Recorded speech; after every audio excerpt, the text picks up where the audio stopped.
साध संगत जी, Guru Nanak stories hub channel में आपका हार्दिक स्वागत है। वीडियो शुरू करने से पहले कृपया चैनल को सब्सक्राइब करें। अब शुरू करते हैं आज की पावन कथा। एक समय की बात है, एक विशाल राज्य में एक राजा रहता था। उसके महल में ऐश्वर्य की कोई कमी नहीं थी, रानियां, खजाने, सैनिक, शक्ति, सब कुछ। लेकिन राजमहल में एक नई रानी आई, जो रूप में सुंदर होने के साथ साथ अत्यंत विनम्र, शांत स्वभाव और परमात्मा की भक्त थी। वह नाम जपती, सेवा करती और कभी किसी से कठोर शब्द नहीं बोलती थी। उसके पवित्र स्वभाव ने जल्द ही पूरे महल का दिल जीत लिया। राजा भी उसे अत्यंत सम्मान देता और अपने हृदय का तारा कहता। रानी रोज राजा से कहती, राजन, भोर में उठकर मेरे साथ बाणी पढ़ा करो, नाम जपा करो। यह जीवन का सच्चा धन है। राजा हर रात वादा करता, पर सुबह उठ नहीं पाता। एक दिन रानी ने उसे जगाने की कोशिश की, लेकिन जब वह नहीं उठा तो अनजाने में उसके मुंह से शब्द निकल गए, राजा, आप मूर्ख हैं। राजा तिलमिला उठा। इस देश में पति को देवता माना जाता था और उसे मूर्ख कहा जाएगा? उसका अहंकार चोट खा गया। उसने सैनिकों को आदेश दिया, मेरे राज्य का सबसे बड़ा मूर्ख ढूंढ कर लाओ। सैनिक एक साधारण आदमी को पकड़कर लाए, जिसे वे सबसे बड़ा मूर्ख समझते थे। राजा ने उसे एक छड़ी दी और कहा, जब तुम्हें तुमसे बड़ा मूर्ख मिले, यह छड़ी उसे दे देना। समय बीत गया। अचानक राजा गंभीर रूप से बीमार पड़ गया। हकीम और वैद्य हार मान चुके थे। राजा समझ गया कि मौत का बुलावा आ चुका है।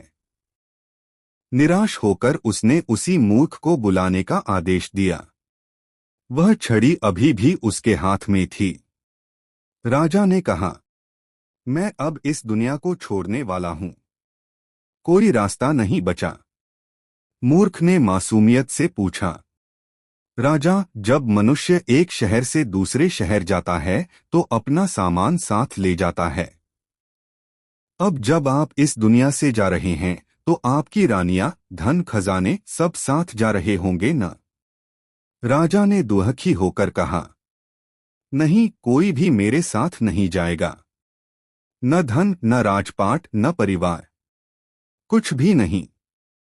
मूर्ख ने फिर पूछा, तो फिर आपने नाम रूपी धन तो बहुत कमाया होगा, क्योंकि वही तो साथ जाता है। राजा की आंखों में आंसू आ गए। नहीं, मैंने यह धन भी नहीं कमाया। मैंने नाम का जप भी नहीं किया। मेरे पास तो कुछ भी नहीं है। मूर्ख ने छड़ी राजा की ओर बढ़ा दी और बोला, राजा, फिर तो आप मुझसे भी बड़े मूर्ख हैं। मुझे तो पता नहीं था, इसलिए मेरा दोष कम है। लेकिन आपको सब पता था और फिर भी आपने नाम का धन नहीं कमाया। उस पल राजा की सारी शक्ति, घमंड और वैभव अर्थहीन हो गए। वह समझ गया कि रानी ने उसे मूर्ख क्यों कहा था, क्योंकि वह सच्चे धन को भूलकर अस्थायी दुनिया के पीछे भागता रहा। रानी को बुलाया गया। राजा ने आंसुओं से कहा, आज मुझे समझ आया कि असली मूर्ख मैं था। न मैंने नाम कमाया, न सेवा की। समय की पुरानी कहावत सच साबित हुई, जो नाम धन नहीं कमाता वह हाथ खाली जाता है। और अगली सुबह जब राज्य में 35वीं शहादत गुरुपर्व की सेवा की तैयारी की जा रही थी, पूरा महल रानी की कही बात का अर्थ समझ चुका था। असली धन नाम है, बाकी सब यहीं रह जाता है। अगर आपको कहानी पसंद आई हो तो चैनल को सब्सक्राइब करें। वाहेगुरु जी का खालसा, वाहेगुरु जी की फतेह।